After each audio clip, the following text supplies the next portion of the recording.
Bismillah, alhamdulillah, wassalatu wassalamu ala sayyidina wa maulana Muhammad Rasulillah wa ala alihi wa sahabatihi wa man tabi'a sunnatahu wa jama'atah min yawmina hadha ila yawmin nahdah. Sayyidi wa maulai hadratus syarif Kiai Haji Idris Marzuki hafizallahu wa ra'ah rahmana wal ummah. Hadratus syarif Sayyidi wa maulai Kiai Haji Anwar Mansur hafizallahu Kiai Kafabi, Kiai Zami, Kiai Wildan, ini kemas kelas sama-sama rebutan rokok. Di sini ada dulu ada jam besar, kalau rebutan rokok saya ambil.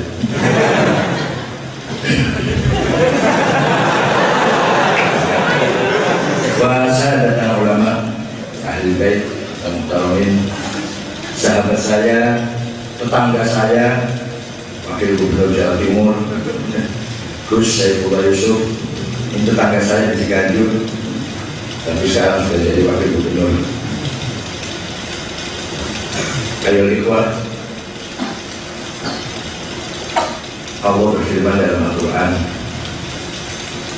وَلْيَعْلَمَ الَّذِينَ أُوتُوا الْعِلْمَ أَنَّهُ الْحَقُّ مِنْ رَبِّكَ فَيُؤْمِنُوا بِهِ فَتُخْبِتَ لَهُ قُلُوبُهُمْ وَإِنَّ اللَّهَ لَهَادِي الَّذِينَ آمَنُوا إِلَى صِرَاطٍ مُسْتَقِيمٍ. Ayat ini turun ketika dunia dalam keadaan jahiliyah. Di sebelah barat ada Imperium Romawi, agamanya Katolik, kitab sucinya Bible dan Testament, ilmu pengetahuan maju, akan tetapi jahiliyah dari aspek perbudakan. Seorang Kaisar Nero membakar hidup-hidup kurang lebih 600 budak di bawah pimpinan Spartacus yang mencoba berontak, ditancapkan di kanan kiri jalan, dijadikan bagaikan lampu penerang jalan, dan dia dengan bangga berjalan di tengah-tengahnya. Itulah jahiliyah Romawi. Para pembesar Romawi paling senang kalau mengadakan acara namanya gladiator, antar budak diadu. Kalau sudah ada yang mati salah satunya, terpenggal lehernya, mereka tepuk tangan gembira melihat salah satu budak sudah terkapar di lapangan. Seperti kita melihat bola, kalau sudah ada bola yang gol, senang. Seorang ilmuwan Galileo ketika berpendapat bumi ini bulat, tapi raja menghendaki bumi ini datar, maka Galileo dihukum mati karena berani berpendapat beda dengan raja. Hadihi jahiliyah Romawi. Inilah jahiliyah Romawi. Di sebelah timur ada negara Persia, agamanya Zoroaster, negara yang sudah maju ratusan tahun, sudah dibangun oleh Maharaja di Raja Khoras. Agamanya Majusi Zoroaster, kitab sucinya Avesta Sandinista, kitab undang-undangnya Hammurabi. Akan tetapi ada jahiliyah, yaitu rakyat kecil tidak boleh ikut membaca kitab suci. Kalau ketahuan, dipotong lidahnya. Kalau ketahuan, orang kecil ikut mendengarkan kitab suci sedang dibaca oleh pembesar negara, dipotong telinganya. Itulah jahiliyah Persia. Oleh karena itu sering ada pemberontakan dari dalam agama Persia sendiri. Pertama kali pemberontakan dilakukan oleh seorang tokoh agama bernama Mani, Mani. Maka melahirkan sekte Manawiyah, kalah juga, akhirnya dibunuh semua yang berontak. Pernah juga ada reformasi dilakukan oleh seorang tokoh agama bernama Mazdak, melahirkan sekte Mazdakiyah, tapi juga akhirnya semua dihukum mati yang berontak. Barat jahiliyah, timur jahiliyah, tengah-tengah ada Arab yang terdiri dari ratusan suku, hidup di padang pasir, tidak mengenal baca tulis, tidak mengenal ilmu pengetahuan. Tuhan saja jumlahnya ada 360. Al-Manah, Musa, Al-Lata, Hubal, Ya'ub, Yahud, Wud, Nasr, itu nama-nama Tuhan mereka. Padang pasir, bersam, satu sama lain suka perang. Kalau punya anak perempuan takut jadi beban, dikubur hidup-hidup. Sayyidina Umar ketika jahiliyah pernah mengubur anak perempuannya sudah berumur 8 tahun. Kalau bapaknya mati, ibunya masih cantik, dipek-dewek oleh anaknya. Sayang kalau diberikan orang lain, kalau diambil.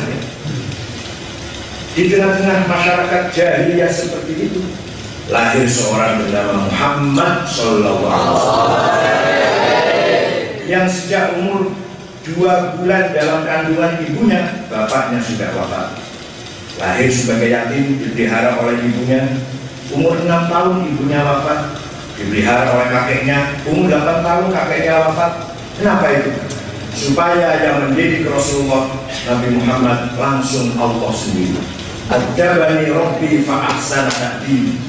Yang mendidik saya adalah Tuhan saya, bukan ayah dan ibu. Kalau yang mendidik ayah dan ibu pakai seperti kita ini. Ini hasil didikan ayah ibu di rumah kan?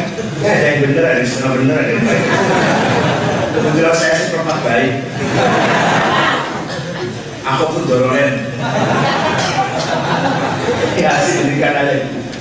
Kalau Nabi Muhammad yang didik Allah, Adzabani Rabbi fa ahsana ta'dib. Muhammad bin Abdullah bin Abdul Muttalib bin Hashim bin Abdul Manaf bin Qusay bin Kilab bin Murrah bin Ka'ab bin Luhai bin Khalid bin Fihr bin Malik bin Nadhr bin Kinanah bin Huzaimah bin Mudrika bin Ilyas bin Mudhar bin Nizar bin Ma'ad bin Adnan bin Ad bin Udad bin Hamaisah bin Salaman bin Banat bin Hamil bin Fitro bin Ismail bin Ibrahim bin Tarab bin Nahum bin Syarub bin Arbu bin Salih bin Syarif bin Abdul bin Syarif bin Al-Fahsyad bin Sal bin Nuh bin Lamak bin Matusyarah bin Ahnu bin Jaliyah bin Qinat bin Anush bin Syif bin Adam alaihissalam. Tiba-tiba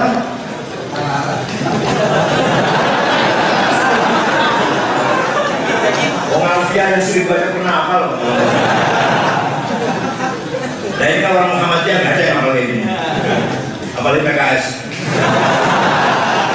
Jenggot boleh panjang, tapi ini goblok.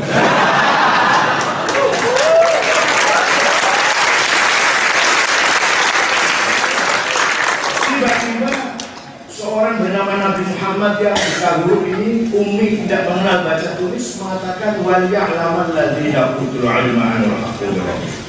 Hanya orang yang berilmu yang bisa benar. Alladzina utul ilma ya'lam anil haqq. Yang bisa tahu kebenaran hanya ulama yang berilmu. Kebenaran ilmiah yang harus kita terima. Kebenaran yang melalui mantik, melalui logika itu yang bisa diterima. Itulah kebenaran ilmiah. Bisa jadi ada kebenaran lewat ramalan Mama Loren. Bisa jadi kebenaran lewat pansip, tapi tidak bisa dijadikan standar pembangunan bangsa. Kalau kamu mau nanam padi, kalau rakyat mau nanam padi supaya jadi, maka nanamnya harus jam 9, bulan 9, madepnya ke timur, mojok. Kata siapa? Tadi malam mimpi begitu. Ya boleh untuk kamu, tapi untuk standar pembangunan bangsa tidak bisa. Harus berdasarkan ilmu pengetahuan. Orang bertani harus mengetahui ilmu pertanian, berdagang ilmu perdagangan, berpolitik ilmu perpolitikan.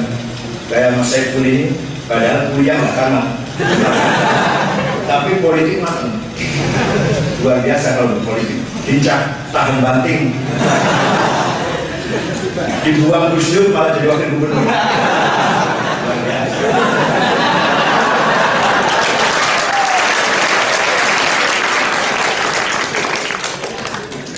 Pernah anggota DPR PDI, kemudian pindah ke PKB, kemudian dipecat Gus Dur jadi Majelis Tinggi MPPP 3, kemudian pindah jadi komisaris BRI, sekarang wakil gubernur. Luar biasa. Hadirin sekalian, dengan ayat ini maka para ulama melakukan uji coba terobosan-terobosan ilmiah yang sangat bermanfaat. Ringkas cerita, ini kalau nggak ringkas saya dua hari saya bercerita. Ada seorang gubernur namanya Abdurrahman Al-Mahdi, gubernur Ma'warok An-Nahr, daerah Afghanistan dan sekitarnya. Kirim surat pada Imam Syafi'i. Imam Syafi'i itu namanya Muhammad bin Idris bin Syafi'i, lahir tahun 150, wafat tahun 204 Hijriah. Jadi umur Imam Syafi'i hanya 54 tahun, Imam Ghazali 55 tahun, Imam Nawawi 45 tahun, sampai lari kawin. Marang terus Majmu' 24 jilid, Syarah Muslim 9 jilid dan lain-lainnya kecil-kecil banyak. Umur 45 tahun sudah wafat Imam Nawawi. Imam Syahabuddin Syahrawati 38 tahun. Kiai Wahid Hashim bapaknya Gus Dur wafat umur 39 tahun. Ketika beliau jadi anggota panitia persiapan kemerdekaan Indonesia bersama Soekarno-Hatta Gus Salim, umurnya baru 33 tahun, paling muda. Nah, gubernur tanya pada Imam Syafi'i, Imam, saya kalau baca Quran nggak paham. Aqimusholah, bagaimana cara sholat, syarat hukumnya apa saja, berapa kali, waktunya apa saja, nggak ada penjelasan dalam Al-Quran. Wa in kuntum junuban fatahharu, kalau kamu jinabah maka harus tohar dulu. Jinabah itu apa, berapa macam, tohar seperti apa, tidak ada di Quran. Imam Syafi'i panggil muridnya namanya Rabi' bin Sulaiman Al-Muradi. Rabi', sini, ini ada surat dari gubernur, balas ya. Saya yang dikte, kamu yang nulis. Uktub al-risalah, tulislah surat untuk gubernur. Imam Syafi'i dikte, dia yang nulis, muridnya Rabi'. Surat Imam Syafi'i, risalah Imam Syafi'i menjadi berjumlah 300 halaman. Itulah kitab Ar-Risalah, cikal bakal awal mula ada ilmu namanya ilmu usulul fiqh. Metode caranya ijtihad. Bagaimana cara memahami Al-Quran, hadis ada dalam kitab Ar-Risalah. Awal mula kitab usul fiqh. Sebelum Imam Syafi'i nggak ada ilmu usul fiqh. Walaupun para mustahidin, Pak Imam Hanafi memalik yang benar, tapi belum ada ilmu usul fiqh. Pertama kali usul fiqh adalah kitab Ar-Risalah, surat Imam Syafi'i kepada Gubernur Abdurrahman Al. Dalam kitab Ar-Risalah pertama kali diterangkan, kalau kamu ingin paham Islam, cari bayan ilahi, cari di Quran. Tapi kamu harus tahu, ayat Quran itu ada mutasyabihah, ada muhkamah, ada hakikat, ada majaz, ada nasir, ada mansukh, ada mutlak, ada am, ada khos. Kamu harus tahu. Kalau tidak ada di Quran, maka cari di bayan nabawi, hadis. Tapi hadis itu juga macam-macam, mutawatir, masyhur, aziz, ahad. Itu pun bobotnya macam-macam. Ada sangat-sangat berbobot ketika redaksinya amarona Rasulullah bikada. Rasulullah perintah kita begini. Nahana Rasulullah melarang kita begini. Itu yang paling tajam, yang paling berbobot. Yang kedua, kunna ma'a Rasulillah naf'al kada. Kita dulu bersama Rasulullah melaksanakan begini. Itu nomor dua. Yang ketiga, ra'aitu Rasulullah yaf'al kada. Saya melihat, menyaksikan Rasulullah berbuat begini. Nomor tiga itu bobotnya. Yang keempat, an Rasulullah sallallahu alaihi wasallam, itu hadisnya mubalik. Ya nggak apa-apa, nggak begitu berbobot, nggak apa-apa, asal amplopnya tebal. Kalau amplop tebal itu soalnya, kalau amplop tipis doif. Kalau amplop tipis tapi yang memberikan panitianya perempuan cantik, soalnya baik. Nah, amplop ayo kita beda.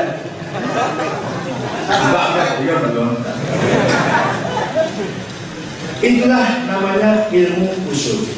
Kalau di bayan ilahi tidak kamu temukan, di bayan nabawi tidak kamu temukan, maka yang ketiga kamu harus menggunakan bayan akli, akal digunakan. Aku sahih, aku rajih. Kalau akal rame-rame kolektif menghasilkan ijma, konsensus. Kalau akal secara sendiri-sendiri, ulama sendiri-sendiri, tanpa perkumpulan pertemuan, namanya kias. Sebenarnya ijma itu ya kias, tapi ijma kias rame-rame kolektif, jamaah. Kalau kias sendiri-sendiri, kias pun macam-macam. Ada istiqra'i, ada aulani, ada burhani, ada tamthili, ada iqna'i, ada khitabi, ada syi'ri. Itu macam-macamnya kias. Nah, kalau itu sudah paham, maka baru kamu bisa paham apa yang dimaksud oleh Al-Quran. Itulah namanya usulul fiqh. Setelah ada usul fiqh baru ada fikih. Setelah ada fikih baru ada bunyi begini. Arkanus sholati arba'ata asyar. Dan sudah ada seterusnya. Itu fikih. Nabi nggak pernah ngajarin kayak gitu. Sahabat nggak pernah ngajarin seperti itu. Mujibatul husli arba'atun. Wajibnya mandi ada 4. Irtiqa'ul khitanaini wa illam yunsila. Ketika dua perkakas ketemu walaupun tidak muncrat. Itu Nabi nggak ngajarin gitu, enggak. Yang kedua, muncrat walaupun nggak karena perkakas ketemu. Yang ketiga al-haid, aqallul haid yaumun wa lailatun. Imam Syafi'i itu beraninya, Imam Syafi'i itu hebat. Haid paling tidak sehari semalam, lumrahnya 7 hari, maksimal 15 hari. Lebih dari 15 hari masih keluar darah, bukan darah haid, penyakit, wajib mandi, sholat. Beraninya itu, padahal di Quran di hadis nggak ada. Itu namanya bayan. Dari mana Imam Syafi'i berani begitu? Istiqra', riset. Imam Syafi'i menggunakan metodologi riset. 15 tahun, 14 tahun, 1400 tahun yang lalu Imam Syafi'i sudah menggunakan metode riset. Sebelum ada LIPI, belum ada litbang, Imam Syafi'i sudah memulai. Mudah-mudahan santri gue nanti ahli riset semua. Contoh lagi, Quran ketika diturunkan kepada Rasulullah ditulis oleh para penulis wahyu, Zaid bin Thabit, Ubay bin Ka'ab, Ibnu Umar, Sayyidina Ali, dan lain-lainnya, ada 10 orang. Ditulis dengan nasakh kufi, tulisan yang tidak ada titik. Maka lama-lama umat Islam tidak bisa baca tulisan Arab karena tidak ada titiknya. Saya sendiri nggak bisa. Barangkali fak baru dibaca fak dulu, fak baru terimalah, fak dulu bunuhlah. Kedua tulisan yang membedakan titik. Tahun 62 Hijriah, barulah Abdul Aswad Ad-Du'ali dibantu dengan Hajjaj bin Yusuf At-Thaqafi sebelum menjadi panglima perang Khalifah Abdul Malik bin Marwan. Beliau yang membuat waqfun muhaf ala huruf, ngasih titik ba satu di bawah, 2 di atas, ta, dan seterusnya. Setelah ada titik, masih banyak orang tidak bisa baca Quran tulisan Arab. Imam Khalil bin Ahmad Al-Farahidi tahun 180 Hijriah, gurunya Imam Sibawai, bikin syakal, fathah, kasroh, domah, fathaten, kasroten, domaten, sukun, syiddah. Itu Imam Khalil. Panggil muridnya Qais, namanya Qais, lihat mulut saya. Kalau baca Quran mulut saya pecah, berarti kasroh, coret di bawah. Kalau lihat mulut saya dibuka, berarti fathah, coret di atas. Kalau lihat kamu mulut saya manyun, maka domah, kasih tanda uang kecil. Itu Imam Khalil bin Ahmad Al-Farahidi. Sudah ada titik, sudah ada harokat, masih banyak orang baca Quran salah. Anak Banyumas kalau baca Quran, orang Banyumas kalau baca Quran sampai sekarang, innallaha wasi'un alim. Kalau panggil saya kayak Sabit Nakil, bila kita ngalah kalau jamaahnya sampahan Rasulullah.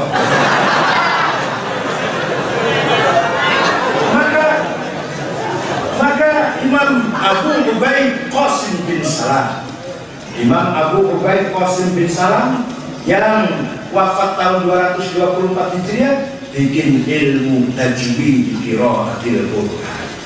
Baru terdengar ada terminologi idhar, idgham, ikhfa, iqlam, qalqalah, qurhala, qurmat, majaiz, lazim, mutasir, munfasir.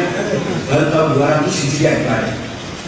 Oleh karena itu kita tidak bisa membaca Quran dengan baik, kita tidak bisa mengerti syarat rukun ibadah, sholat, dan lain-lainnya kalau tanpa ilmu ulama.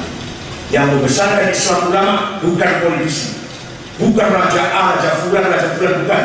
Tapi yang membesarkan Islam Imam Hanafi, Imam Syafi'i, Imam Bukhari, Imam Muslim, Imam Ash'ari, Imam Junaidi. Itulah yang membesarkan Islam. Bukan Raja Abdul Malik bin Marwan, Raja Sulaiman bin Abdul Malik, Yazid bin Abdul Malik, bukan.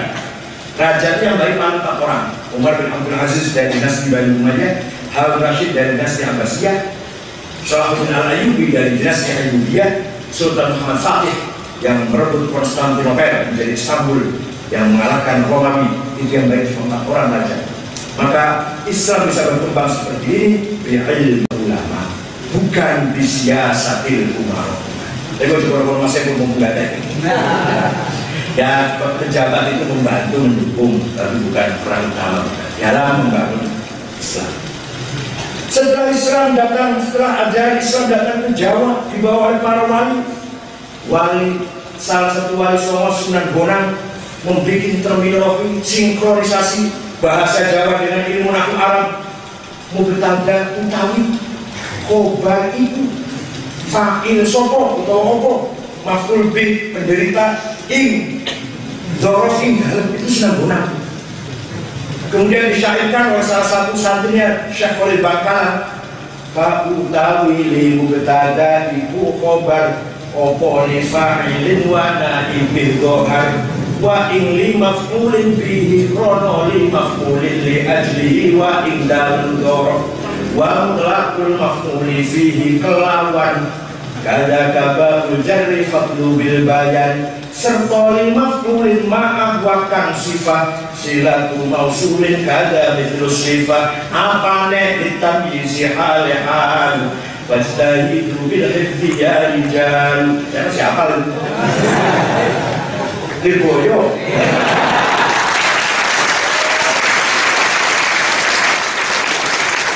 Nah, kalau menghadapi orang-orang itu, mereka itu, kalau bukan Lirboyo tidak akan paham saya bilang Islam. Suatu ketika Din Samsudin mengatakan kalau NU rukyah, kalau Muhammadiyah rukyah akliyah. Berarti NU nggak pakai akal. Muhammadiyah rukyah akliyah, goblok. Rukyah itu pasti aniyah. Kalau akal rokyun. Kalau mimpi rukyah sama fiilnya roh ayaro. Tapi kalau mata rukyatun. Dan kalau rukyatun berarti mata. Sumu li rukyatikum waftul. Nah itu berarti mata, bukan akal. Kalau akal rokyun, jamaknya aro. Kalau kelihatan dalam tidur rukyah, goblok. Hakama yahkumu hukman bahwa hakim udah gak ada makhluk, udah mahkum B.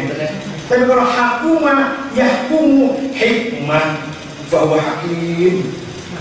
Jadi bedanya hikmah dengan hukum, beda di fi'il madhi, hakama dengan hakuma. Kalau dari Boyo nggak bisa itu. Oleh Boyo saya dulu di sini kalau tulis di atas paha itu nggak pakai bambu, di atas paha. Sampai sekarang masih itu nggak. Nanti kalau makan minumnya air sumur, sumurnya nggak pernah diem. Betapa kotornya sumur kan pakai itu di luar sana. Kamar saya P11, mas sekarang belum pakai ya. P11 sebelum ya. Di luar sana. Dan di luar itu kalau malam jadi madrasah di tengah-tengah di kamar tengah-tengah madrasah. Dan kita yang penduduk di luar kalau keluar masuk lewat jendela. Ceritakan sekarang lucu. Yang lucu lagi kalau ke WC. Sekarang katanya udah bagus WC-nya. Kalau dulu kalau habis buang mau sesuci pasti nekem. Saya lebih doang ini nekem masuk. Iya kalau langsung masuk dapat air ngantri nekem. Itu kalau di potret, masuk ajaran luar biasa. Dan kayak gitu nanti jadi kayak semua. Kayak Khalil Kembang, kayak Mustafa Bisri, Mbah Maimun, Sarah ini Boyo semua. Ayah saya dulu Boyo. Dan adik-adik paman-paman saya juga semua keluaran nekem semua lah.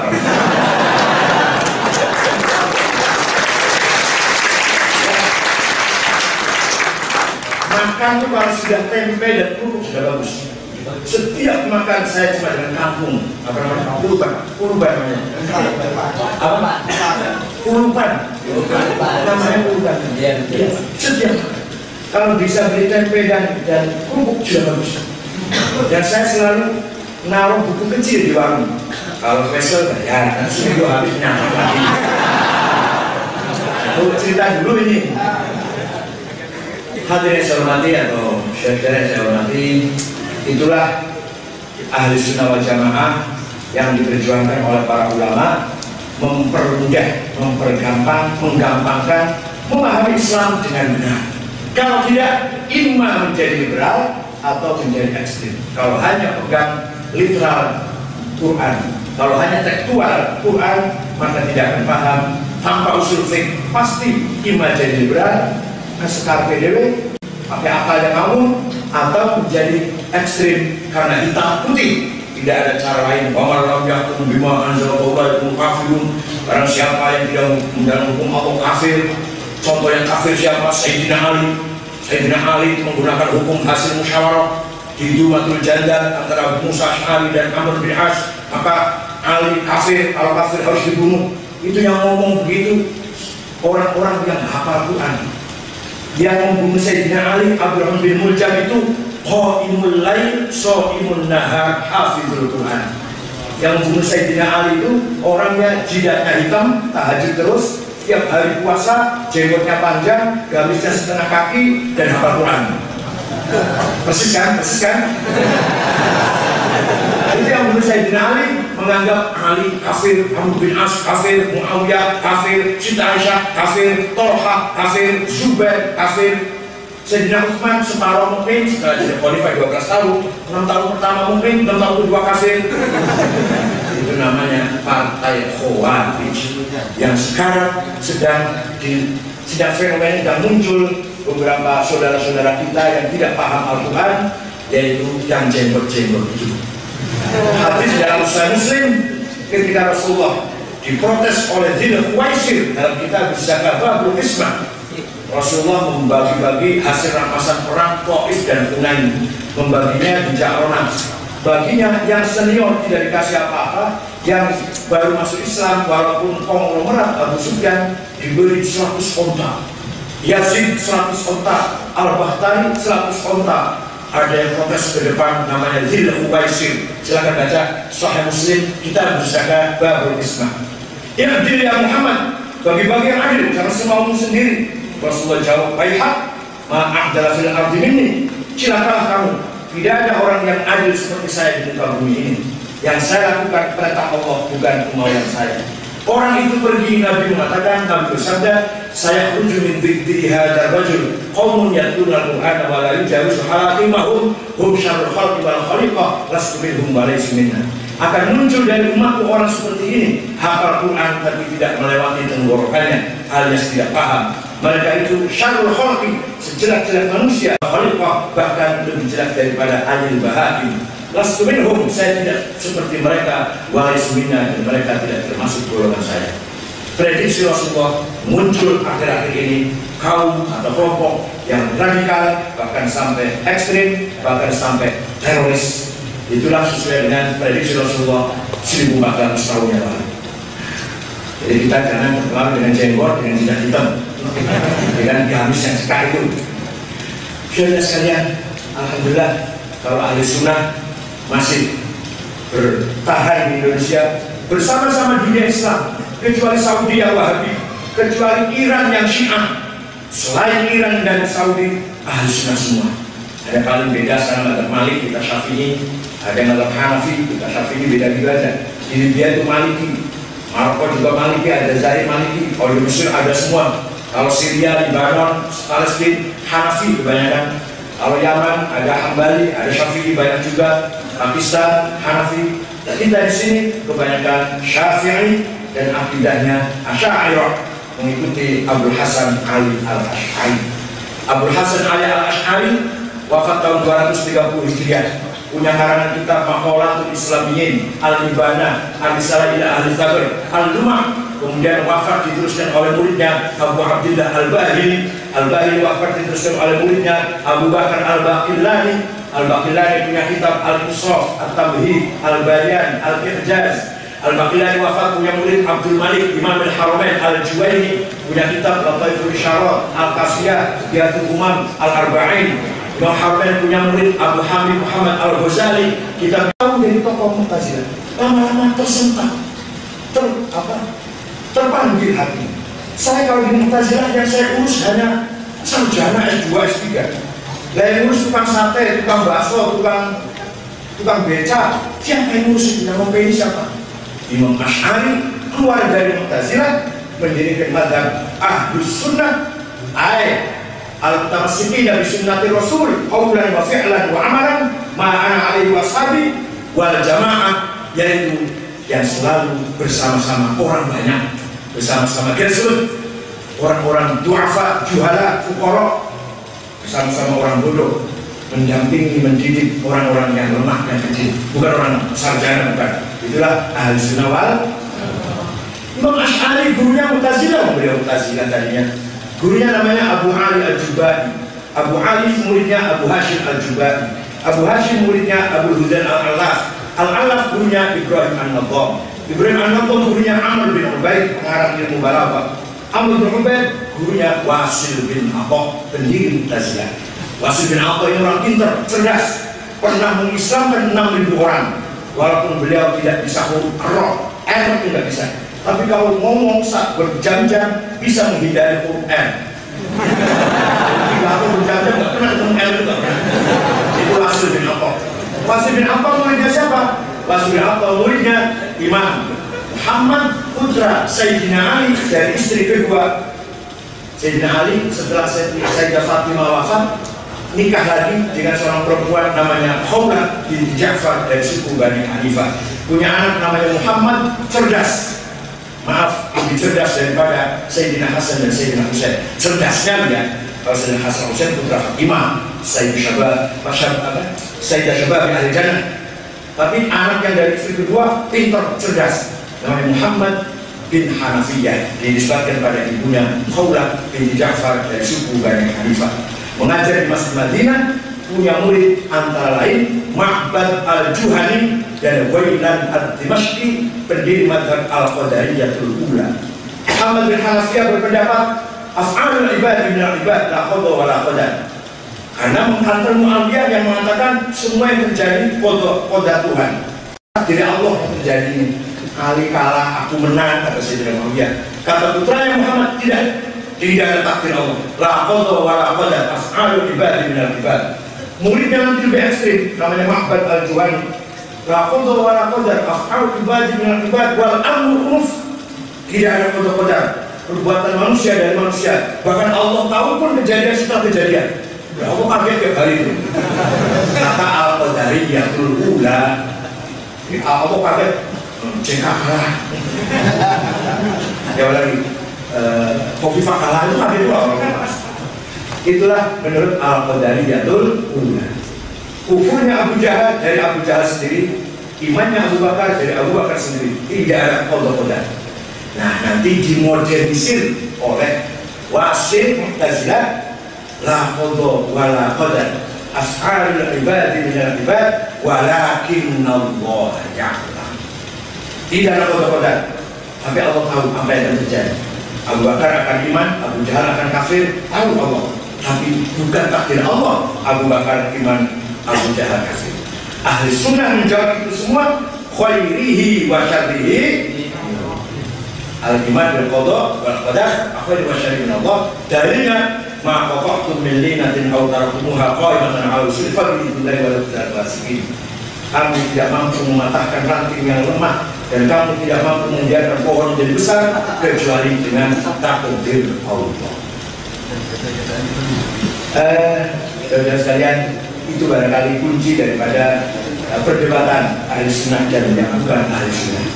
Semuanya adalah mazhab Islam dalam sejarah yang pernah konflik, yang pernah adu argumentasi, tapi yang abadi, yang sampai sekarang berkembang ialah al-firqatul najiyah ahli sunnah wal jamaah. Walaupun sedikit ada Wahabi di Saudi, sedikit ada Syiah di Iran, tapi yang paling mayoritas di dunia ini adalah ahli sunnah wal jamaah.